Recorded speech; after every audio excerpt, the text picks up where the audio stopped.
वक्त था प्यारे नबी की नबूत का। हुसूल का वक्त था जब नबी पर वही नाजिल हो रही थी। ठीक उसी वक्त वहां नजर आया कि काबा के सामने नई नई मूर्तियों को सजाने के लिए दूसरे मलिक से एक काफिला मुख्तलिफ किस्म की मूर्तियों के साथ मक्का आया। अबू सफियान और उमैया बिन खल्फ उन्हें देखकर बहुत खुश हुए। कुछ देर बाद अबू लहब घर के अंदर मूर्तियों को सजाने लगा। उसी वक्त उसकी बीवी बोली, तुम मोहम्मद को क्यों नहीं रोकते? वो तो अगर चाहे तो अपनी बेबी खदीजा के साथ बहुत सुकून से रह सकता है, तो फिर वो बार बार हमारी मुखालिफत क्यों कर रहा है? अबू लहब ने कहा, डरने की जरूरत नहीं, हमारे खुदा हमें बचा लेंगे। मक्का की हालत इस वक्त ऐसी हो चुकी थी कि पूरे मक्का और उसके आसपास हर जगह बदपरस्ती आम थी। हर कोई अल्लाह के साथ शर्क में मुब्तला हो चुका था। उधर मोहम्मद पर गारी हुर्रा में वही नाजिल होने लगी। 3 दिन बाद रसूल शदीद बुखार के साथ घर लौटे तो उनके सहाबा और चचा अबू तालिब उनकी फिक्र करने लगे। अबू सफियान, अमिया और मक्का के सरदार एक दिन अबू तालिब के घर आए और उसे धमकी दी कि मोहम्मद को समझा लो कि वो अपने तमाम काम छोड़ दे। अगर जरूरत पड़े तो हम मोहम्मद को मक्का का सरदार बना देंगे और उसे बेशुमार दौलत देंगे। लेकिन रसूल ने उनकी तमाम बातों को मुस्तरद कर दिया। इधर अतबा बिन रबिया के बेटे हजीफा को इस्लाम कबूल करने पर सजा दी जाने लगी। बाद में अपनी हजीफा की बहन जो अबू सफियान की बीवी थी और उसका भाई वलीद भी उसकी मुखालिफत करने लगे। हजरत हदीफा उस वक्त घर से निकल कर चले गए। दूसरी तरफ मक्का के जालिम हुक्मरानों के खौफ से नबी के सहाबा छुप छुप कर रात भर इस्लाम कबूल करते रहे। एक दिन वो अल्लाह की इबादत करते करते सुबह कर देते, फिर जो जहां था अपने घरों में छपने के लिए चला जाता। नबी के एक सहाबी रात भर घर वापस न लौटे तो उनके वालिदैन परेशान हो गए। जब वो घर वापस आए तो उनके वालिदैन ने पूछा, तुम कहां थे? इसी वक्त घर में रखी हुई मूर्ति हाथ लगने से गिर गई और वहीं टूट गई। उनके वालिद बोले, तुमने यह क्या गजब कर दिया? यही खुदा तो हमें हमेशा बचाता था और तुमने उसे तोड़ दिया। तब वो सहाबी बोले, जो खुदा अपनी हिफाजत खुद नहीं कर सकता वो हमें कैसे बचाएगा? ये सुनकर उनके वालिदैन ने कहा, तुम मोहम्मद के साथ रहकर अपनी बर्बादी खुद बुला रहे हो। तब वो सहाबी बोले, हरगिज नहीं। फिर वो रसूल के पीगामात सुनाने लगे। एक वक्त आया जब उनके वालिदैन ने अपनी सारी गलतियों को समझा और इस्लाम कबूल कर लिया। अगले दिन मक्का के सरदारों को जब यह सब मालूम हुआ तो उन्होंने इस सहाबी को बुला भेजा। सबने उनके सामने रसूल का मजाक उड़ाया। अमिया ने अपने गुलाम बिलाल से कहा, बिलाल तुम उसे इतना मारो कि जब तक ये अपनी गलती ना समझ ले। लेकिन हजरत बिलाल जानते थे कि रसूल के तमाम पैगाम सच्चाई पर मबनी हैं। वो दिल व जान से अल्लाह से डरते थे। चुनांचा बिलाल ने अपने मालिक अमिया के सामने साफ कह दिया, ये मैं कभी नहीं कर सकता। तब अमिया हजरत बिलाल को सहरा में ले जाकर उन पर बेहद जालिमाना तशद्दुद करने लगा। उसी वक्त नबी के मन्ना बोले बेटे जीद वहां पहुंचे और बोले, अबू बकर उस गुलाम के लिए 200 दीनार देने के लिए तैयार हैं, तुम उसे आजाद कर दो। अमिया ने जब दीनारों को देखा तो हजरत बिलाल को आजाद कर दिया। इधर जब नबी पर वही नाजिल होने लगी तो मक्का के लोग खुले आम इस्लाम की दावत देने लगे। अल्लाह के हुक्म से तमाम सहाबा एक जगह जमा होकर मक्का में इस्लाम की तबलीग करने लगे। वो सब गरवा की सूरत में खाना काबा की तरफ बढ़ने लगे। मक्का के काफिर और मुशरिक उन पर मुख्तलिफ तरीकों से जुल्म करने लगे, मगर सख्त तकलीफ सहने के बाद वो आखिरकार खाना काबा के सामने पहुंचने में कामयाब हो गए। रात को अबू सफियान और उसकी बीवी आपस में गफ्तगू कर रहे थे। अबू सफियान की बीवी ने कहा, एक अनपढ़ आदमी के मना से इतनी खूबसूरत और सच्ची बातें कैसे निकलती हैं? अबू सफियान ने कहा, जिस तरह दिन बह दिन इसके पैरोकार बढ़ रहे हैं, हमें कुछ ना कुछ करना होगा। हम सबसे पहले मोहम्मद के कमजोर और बेबस साथियों को जुल्म व सितम के जरिए इस्लाम छोड़ने पर मजबूर करेंगे। जैसे ही ये फैसला हुआ, अगले दिन अबू सफियान और दूसरे कबायली सरदारों ने मिलकर कमजोर और बेबस मुसलमानों को पकड़ना शुरू कर दिया।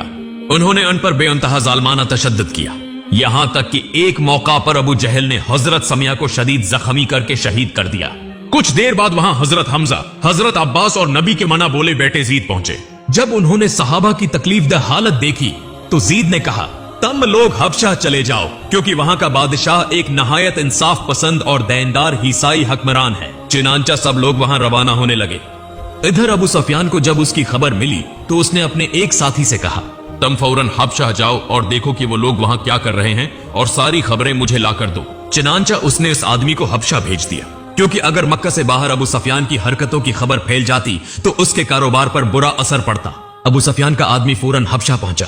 इधर हबशा के बादशाह के दरबार में जब सब दाखिल हुए तो वहां मौजूद तमाम लोग बादशाह के एहतराम में सिर झुका लेते, मगर मक्का से आए हुए ये सहाबा ने सिर नहीं झुकाया। तब बादशाह ने उनसे पूछा, तुमने मेरा एहतराम में सिर क्यों नहीं झुकाया? सहाबा ने जवाब दिया, हम अल्लाह के सिवा किसी के आगे सिर नहीं झुकाते। हमारे नबी ने हमें आपके पास भेजा है क्योंकि उन्होंने कहा था कि आप एक सच्चे और इंसाफ पसंद बादशाह हैं। तब हजरत अब्बास ने नबी के कई पैगामात दरबार में पेश किए। बादशाह यह सुनकर हैरान हो गया क्योंकि हजरत ईसा अलैहिस्सलाम ने भी यही बातें कही थी। बादशाह ने फौरन समझ लिया कि यह सच्चा नबी हो सकता है। तब इसने अबू सुफियान के आदमी से कहा, अगर तुम मुझे पहाड़ जितना खजाना भी दो तब भी मैं उन लोगों को तुम्हारे हवाले नहीं करूंगा। अबू सुफियान का आदमी चुपचाप वापस चला आया और आकर कहा, हबशा के बादशाह ने कहा है कि अगर पहाड़ जितना खजाना भी दिया जाए तब भी वो उन लोगों को वापस नहीं करेगा। अबू सुफियान जब ये सब सुनकर बहुत मायूस हो गया, तब उसने हुक्म दिया, मक्का से मोहम्मद के तमाम पैरोकारों को निकाल दो, इन पर सख्त जुल्म करो ताकि वो इस्लाम छोड़ने पर मजबूर हो जाएं। चुनांचा अगले दिन से मोहम्मद के तमाम साथियों को जबरदस्ती घसीट कर लाया गया और उन पर फिर से बेहद जालमाना तशद्दुद किया जाने लगा। अबू सुफियान ने ऐलान किया, मक्का में कोई भी उनकी मदद नहीं करेगा। अगर किसी ने उनकी मदद की तो उसे सख्त सजा दी जाएगी। कोई रास्ता न देखकर मोहम्मद अपने साथियों के साथ मक्के के खुले सहराई मैदान में चले गए। वहां उन्हें 3 साल गुजारने पड़े। इन 3 सालों में उन्हें भूख और शदीद जुल्म व सितम सहना पड़ा। लेकिन मोहम्मद की जिंदगी के सबसे तकलीफदह लम्हे तब आए जब उनकी महबूब अहलिया हजरत खदीजा और उनके सरप्रस्त अबू तालिब का इंतकाल हो गया। अबू तालिब ने मरते दम तक मक्का के कफार व मुशरकीन को अल्लाह के रसूल की दावत दी, लेकिन उन्होंने हमेशा की तरह अल्लाह और उसके रसूल की बातों को झटला दिया। चचा अबू तालिब के इंतकाल के बाद ऐसा लगा जैसे नबी की हिफाजत का साया हट गया हो। अब मक्का के कफार ने रसूल पर और ज्यादा जुल्म करना शुरू कर दिया। आखिरकार नबी अपने मन्ना बोले बेटे जीद को लेकर ताइफ चले गए, लेकिन वहां जाकर उन्हें एक मुख्तलिफ सूरत हाल का सामना करना पड़ा। ताइफ के लोगों ने मोहम्मद को कबूल नहीं किया, बल्कि उन्होंने अपने बच्चों को नबी पर पत्थर मारने के लिए छोड़ दिया। बच्चे नबी पर पत्थर बरसाते रहे और उन्हें वहां से भगा दिया। मोहम्मद को इस बर्ताव से इतनी ज्यादा तकलीफ पहुंची कि उस दिन को उन्होंने अपनी जिंदगी का सबसे तकलीफ दह दिन करार दिया। गम और दुख में डूबे हुए नबी खून आलूद हालत में ताइफ छोड़कर निकले। नबी ने इस वक्त तमाम उम्मीदें छोड़ दी थीं, लेकिन फिर अल्लाह ताला के हुक्म से एक अजीब वाकया पेश आया। मदीना से एक काफिला आया जो नबी को मदीना आने की दावत देने लगा। ये सुनकर नबी बेहद खुश हुए, लेकिन नबी ने पहले अपने सहाबा के बारे में सोचा, इसलिए खुद मक्का में ठहरे ताकि उनके साथी किसी रुकावट के बगैर मदीना पहुंच सकें। इस तरह दन बदन नबी की मकबूलियत और इस्लाम की अशात बढ़ती जा रही थी, जिसे देखकर अबू सुफियान और उसके साथी मजीद हसद में जलने लगे। उन्होंने कहा, अब हम मोहम्मद को कत्ल करेंगे। जैसे ही उन्होंने यह फैसला किया, उन्होंने कई आदमी नबी को कत्ल करने के लिए भेज दिए। लेकिन जब वो वहां पहुंचे तो उन्होंने देखा कि नबी की जगह हजरत अली सो रहे थे। जब अबू सुफियान को इस बारे में मालूम हुआ तो उसने मक्का में ऐलान कर दिया, जो शख्स मोहम्मद को जिंदा या मर्दा पकड़ कर लाएगा उसे 100 ऊंट इनाम में दिए जाएंगे। मक्का के लोग दीवानों की तरह नबी की तलाश में निकल पड़े। तलाश करते करते वो एक गार के करीब पहुंचे, लेकिन जब वो गार के दहाने पर पहुंचे तो देखा कि वहां एक मुकड़ी ने जाल बुन रखा है। ये देखकर उन्होंने सोचा, यहाँ तो कई दिनों से कोई दाखिल नहीं हुआ। लेकिन उनका यह गुमान सरासर गलत था, क्योंकि उसी गार के अंदर हमारे प्यारे नबी हजरत मोहम्मद और उनके साथी मौजूद थे। अल्लाह के हुक्म से मुकड़ी ने जाल बुन दिया, जिसकी वजह से कुफार धोखा खाकर वापस लौट गए। यूं हमारे प्यारे नबी और उनके साथी इस बार भी बच गए। दूसरी तरफ मक्का के लोग इंतजार करने लगे कि मोहम्मद कब उनके हाथ आएंगे, मगर कुछ दिनों बाद मदीना के सहरा में मोहम्मद की वापसी का मंजर नजर आया। यह देखकर मदीना के लोग बेहद खुश हो गए। सबने मिलकर मोहब्बत और इज्जत के साथ नबी का इस्तकबाल किया। फिर अल्लाह ताला के हुक्म से एक ऊंट के जरिए एक मकाम का इंतखाब किया गया, जहां एक मस्जिद तामीर की गई। मदीना के तमाम अमीर व गरीब मिलकर उस मस्जिद की तामीर मुकम्मल करते हैं। बाद में हजरत हमजा ने कहा, मस्जिद में कुछ कमी महसूस हो रही है। तो एक सहाबी ने कहा, हमें 1 घंटा बेल रखना चाहिए ताकि लोगों को अल्लाह की याद दिलाई जा सके। हजरत हमजा ने फौरन जवाब दिया, नहीं, घंटा तो ईसाई इस्तेमाल करते हैं। फिर एक और सहाबी ने मशूरा दिया, तो क्यों ना हम बगैर किसी बाजे के अपनी आवाज से लोगों को अल्लाह की तरफ बुलाएं। यह सुनकर नबी ने हजरत बिलाल की तरफ इशारा किया और फरमाया, ए बिलाल, तुम अजान दो। चुनांचा नबी के हुक्म पर हजरत बिलाल ने मदीना में पहली मर्तबा अजान दी। दूसरी जानिब मक्का अब तकरीबन खाली हो चुका था, क्योंकि नबी के तमाम साथी और उनके कबीले के लोग हिजरत कर चुके थे। अबू सुफियान ने इस मौका से फायदा उठाया। उसने मक्का से हिजरत कर जाने वाले तमाम मुसलमानों के घरों, दुकानों और उनके तमाम तुजारती सामान पर कब्जा कर लिया। अबू सुफियान के आदमी मदीना पहुंचे और सहाबा को भड़काने के लिए खबर दी, मक्का में तुम्हारी तमाम जायदादें लौट ली गई हैं, तुम्हें जंग करनी चाहिए। यह सुनकर हजरत हमजा ने कहा, मोहम्मद अभी अमन चाहते हैं, इसलिए हम जंग नहीं कर सकते। लेकिन फिर हजरत हमजा नबी के पास गए और अर्ज किया, या रसूल अल्लाह, मुझे जंग की इजाजत दीजिए। जब सहाबा ने नबी से जंग की इजाजत तलब की तो नबी ने फरमाया, अल्लाह का हुक्म अभी नहीं आया, इसलिए हम जंग नहीं करेंगे। लेकिन नबी ने अल्लाह ताला से दुआ की। चंद दिनों के अंदर अल्लाह ताला ने जंग की इजाजत दे दी। तब नबी ने सहाबा को जंग की तैयारी का हुक्म दिया। सब लोग तैयार होकर बद्र के मैदान की तरफ रवाना हो गए। वहां जाकर मुसलमानों ने चंद कनुओं के करीब अपने खैमे लगा लिए। इस दौरान मक्का में एक शख्स आतबा खबर लेकर आया, मोहम्मद और उनके साथी जंग के लिए मक्का की तरफ आ रहे हैं। ये सुनकर मक्का के तमाम कफार जंग की तैयारी में लग गए और बद्र की तरफ रवाना हो गए। लेकिन अबू सफियान ने उनके साथ जाने के बजाय मक्का से लौटा हुआ माल लेकर तुजारत के लिए किसी और मुल्क चला गया। कफार ने जंग के लिए उससे मदद मांगी, मगर वो अपने माल की हिफाजत के लिए जंग में शामिल न हुआ। जंग का दिन करीब आया और दोनों लश्कर बद्र के मैदान में पहुंच गए। मुसलमानों ने अपनी हुकमत अमली के तहत कनुओं के करीब अपनी पोजीशन ली और नबी ने फरमाया, सब पहले खूब पानी पी लो, फिर कनुओं को पत्थरों से बंद कर दो। चुनांचा तमाम सहाबा ने पहले जी भरकर पानी पिया, फिर कनुओं को पत्थरों से ढांप दिया, ताकि कफार जब पहुंचे तो पानी ना मिलने की वजह से कमजोर हो जाएं। जैसा नबी ने सोचा था वैसा ही हुआ। कफार जब वहां पहुंचे तो सख्त प्यास की हालत में बेहाल हो गए। इनकी तादाद ज्यादा होने के बावजूद वो जंग के लिए जिस्मानी तौर पर कमजोर पड़ गए। बिल आखिर जंग का आगाज हुआ। ये एक सख्त मार्का था जिसमें बहुत खून बहा। लेकिन सबसे बड़ी खुशखबरी ये थी कि अबू सफियान को छोड़कर मक्का के तमाम बड़े बड़े सरदार उस जंग में मारे गए। यूं सिर्फ 313 सहाबा के साथ नबी ने बद्र की जंग में अजीम फतह हासिल की। यह जंग मुसलमानों की ताकत को बहुत ज्यादा बढ़ा गई। जब अबू सफियान अपनी तुजारत मुकम्मल करके मक्का वापस पहुंचा तो उसने ये खबर सुनी कि मोहम्मद ने बद्र में फतह हासिल कर ली है। यह सुनते ही वो नबी के खिलाफ मजीद गुस्से में आ गया। दूसरी तरफ अबू सफियान की बीवी हिंदा बिन्त अतबा के वालिद और भाई उस जंग में हजरत हमजा के हाथों कत्ल हो गए थे, इसलिए वो इंतकाम की आग में मजीद भड़क उठी।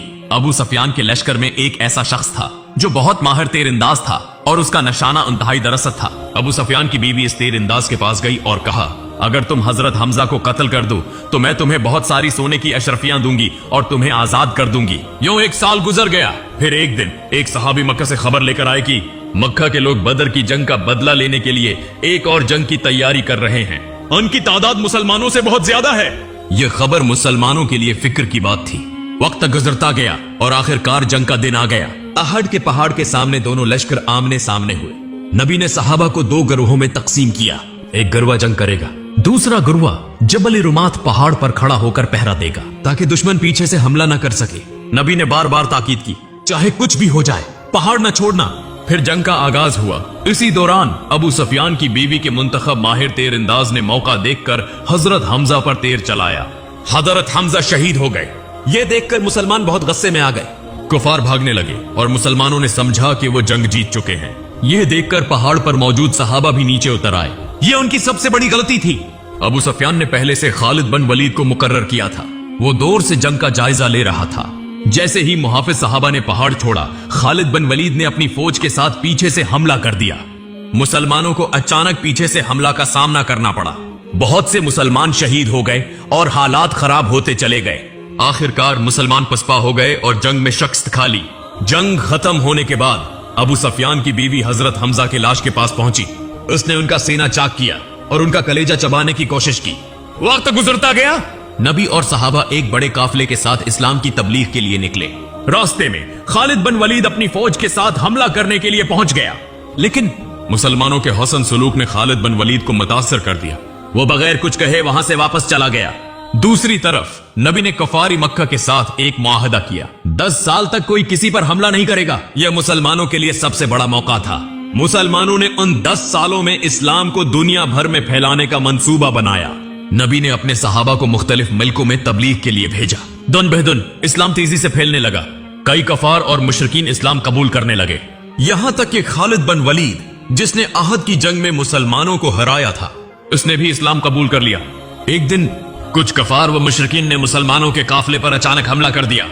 बहुत से सहाबा शहीद हो गए। तब सबको अबू सफियान की चालाकी समझ में आ गई। अबू सफियान ने मुआहदा तोड़ दिया था। अगले दिन अबू सफियान खुद मदीना आया, लेकिन चूंकि उसने अहद शक्नी की थी, मदीने में कोई भी उससे बात नहीं करना चाहता था। सब उसे नफरत भरी नजरों से देख रहे थे। जब उसने नबी से बात करने की कोशिश की तो नबी बार बार अपना चेहरा दूसरी तरफ फेर लेते थे। अबू सफियान अफसोस के साथ कहने लगा, मैं एक चरवाहे के हाथों हार गया। यह सुनकर हजरत अब्बास ने कहा, यह वही चरवाहा है जिसका दीन आज पूरी दुनिया में फैल चुका है। तब तक इस्लाम कबूल करने वालों की तादाद 10,000 से ज्यादा हो चुकी थी। नबी अपने 10,000 सहाबा के साथ मदीना से मक्का की तरफ रवाना हुए।